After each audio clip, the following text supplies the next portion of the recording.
know it's not easy.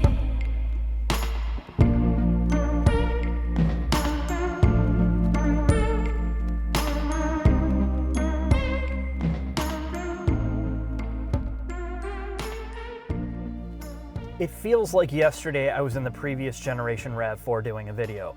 Now I'm in the new one. And I'm probably like many of the people that are shopping or looking at these things, I'm tired of SUVs and CUVs. But manufacturers aren't. That's for damn sure, because they know exactly where their bread is buttered. This is one of the most important segments in the automotive world right now. And you know how you know? When you get in a RAV4 and you look at this as a whole and you see how much money they've injected in here. In fact, put yourself in the position of Toyota for a minute. You think, there are so many competitors. How do we get somebody in this right off the bat at a dealership? Look at the outside. The outside's got to look decent, but it can't look too edgy, but it can't look too boring. Then you get on the inside. You can't have too much leather or too much stuff because you're going to inflate the cost. But then again, you can't have so little that you're cheaping out and people like, ooh, they don't want that. And this becomes an unbelievable task from a design perspective and a budget perspective. How do you get all of this done and have somebody walk out with this and keep it without shopping all the other competition? And Toyota has done an amazing job transitioning the RAV4 from something that was kind of like that econo box, like entry level or cheaper CUV or SUV product into something that looks like an entry level luxury car. And the interior is the biggest statement here. Everything has gotten so much better than it used to be. Even like 15 years ago, you would never know this is a RAV4.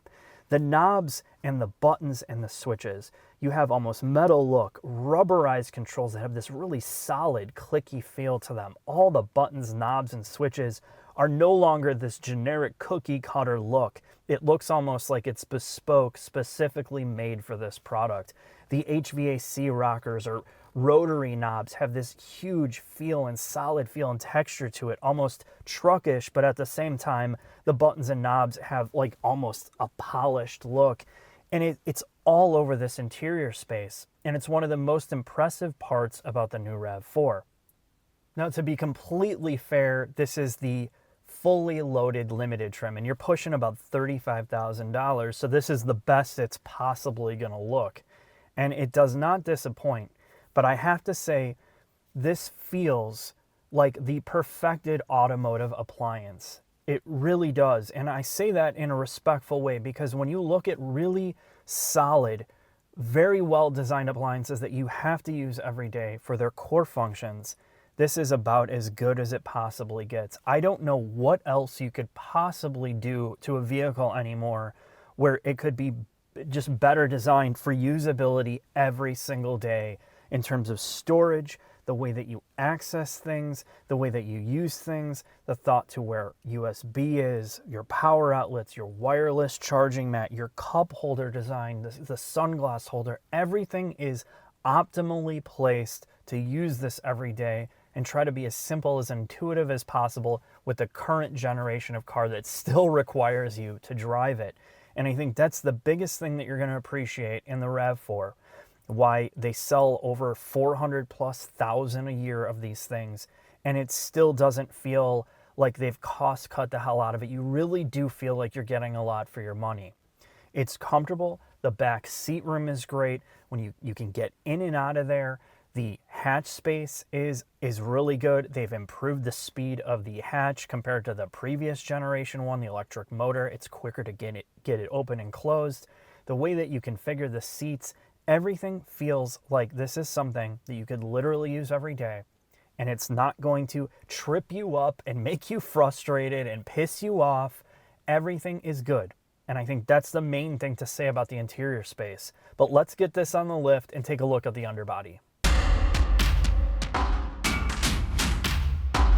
You are looking at the new RAV4 on the BenPack lift. This is the first time the RAV4 has been on the TNGA global architecture, which is Toyota's foundational piece to build multiple vehicles using the same platform. This is on the GAK platform, which is shared with the Camry, Avalon, Highlander, and the Lexus ES.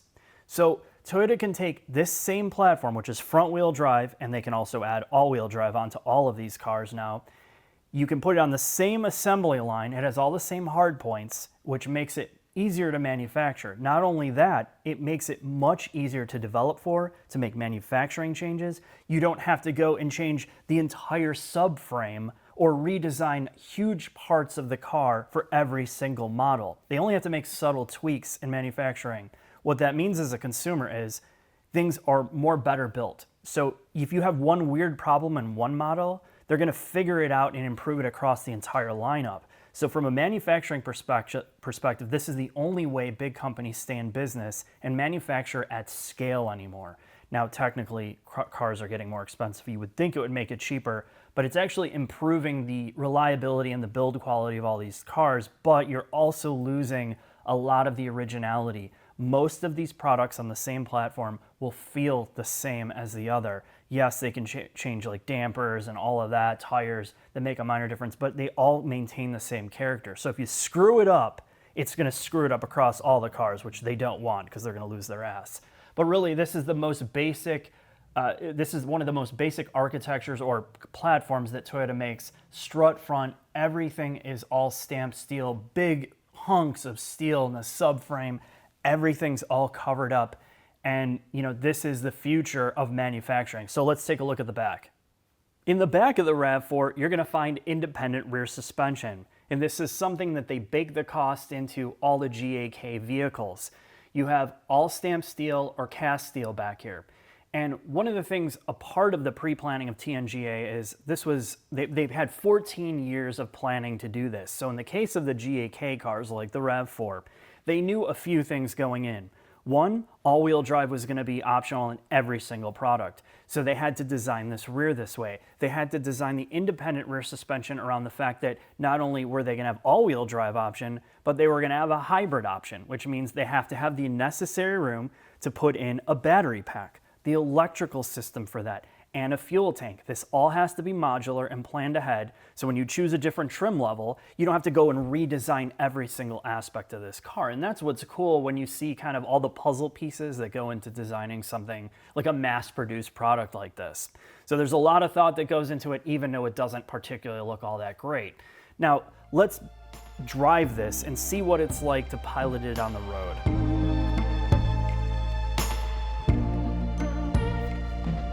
All right, we're setting off in the new RAV4. 4-cylinder, no turbos, no hybrid stuff. Let's see.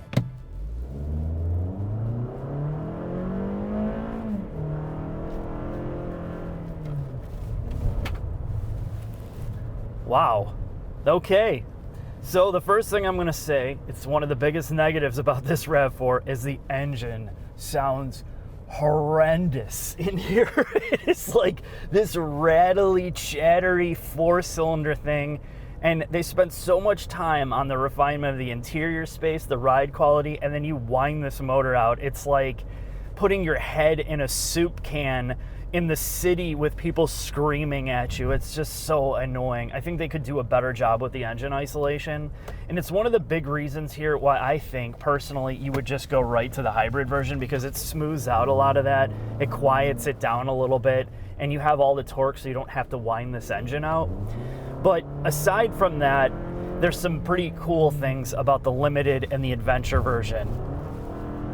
This has a torque vectoring differential standard when you go to the upper trims, which is a mechanical system that sends the power to the rear left or rear right wheel, which means for drive performance, you notice it instantly. This handles way better.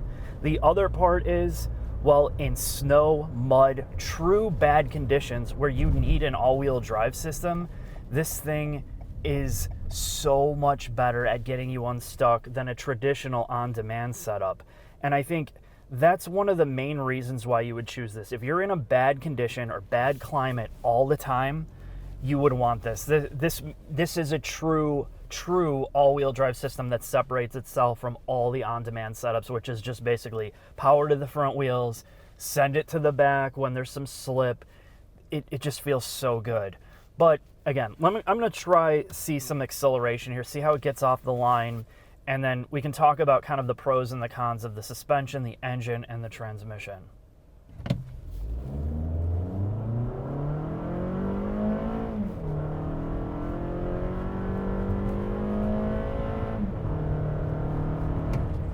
All right, so let's talk about transmission first.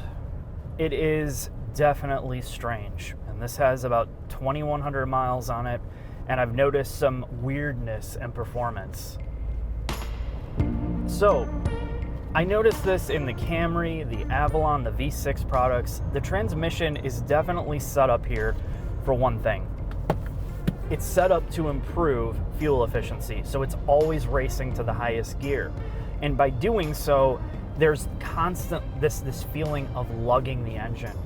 And if you are sometimes, like if you're on the throttle, I need to merge because you have to wind this 4-cylinder out a lot. It's like old school stuff. There's no torque, so you have to wind it out.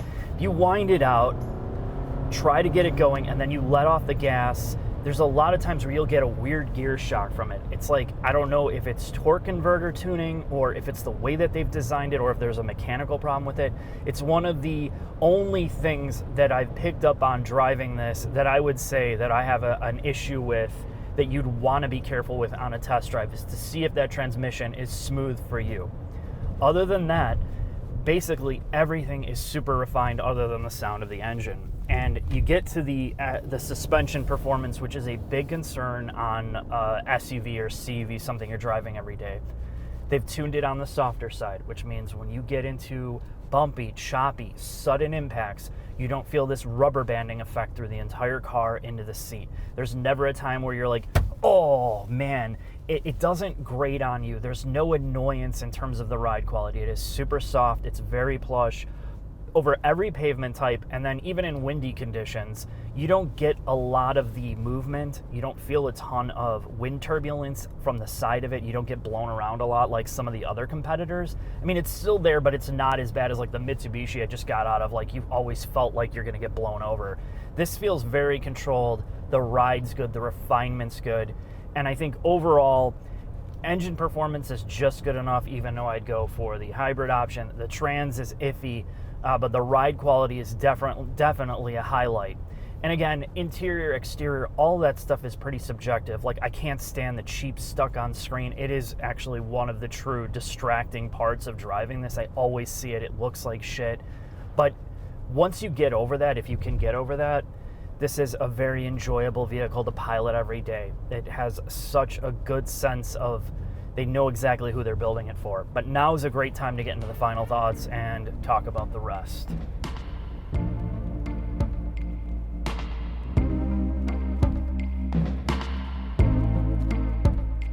Final thoughts on the new RAV4. And you'll notice I've crafted this video slightly different.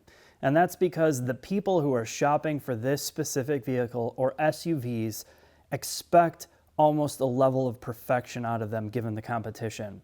And I think the way I could sum up this specific RAV4 is Toyota has applied some type of mathematical perfection to trying to find the perfect balance to make this appealing to absolutely every single person that's shopping for it. From the mechanical engineering, the chassis design, all the underbody, the thought to the fact that there needs to be front-wheel drive only, a hybrid version, a gasoline version, a pimp interior, something that is more budget-looking, and trying to have this really good base of price and features and styling. And I think this is probably the best massaging I've seen of any mass-produced vehicle in modern history. It really does try to have something for everyone in it. And in that quest, the positives are it's one of the best appliances you'll get into if you're looking for an SUV and CUV. The negatives are it definitely feels pretty joyless to drive it. I mean, it does everything you want it to do, but this is certainly not going to make you think, I really, really enjoyed driving that today. This is purely about the idea that you know that you have just a really solid ass car, that it's probably going to last, that you're not going to lose your ass in depreciation, that it's going to be that workhorse, that thing that you can count on, and that's why you would buy it. Now, in terms of the negatives, the tech, like always, infotainment feels way behind given some of the competition. The screen technology, the way that it's implemented sucks, in my opinion. The backup cameras, the 360 camera is very low resolution. The 4-cylinder option sounds like a rattly vacuum cleaner, and because the car is so refined, at least the gasoline version, it's just a chattery experience. This is one of the first and few vehicles where I'd say the hybrid option, given the price delta of only around $1,000, makes a lot more sense. You're going to get more horsepower, you're going to get better fuel economy, and yes, you have a battery pack, which is more complication in the long term, but it truly is probably best bought as a hybrid. But if you can't afford that, you know that what's under the hood and the transmission is probably going to last. Now, this tester, the transmission has some weird quirks or weird shifting behavior and hesitation that I talked about in the drive. But other than that, this has to be one of the best SUVs you can possibly, or CUVs you can buy on the market. I would definitely put it up there as one of the top to get if you're looking to keep something long-term and not just lease it and get rid of it. Thanks for watching. I'll see you next time.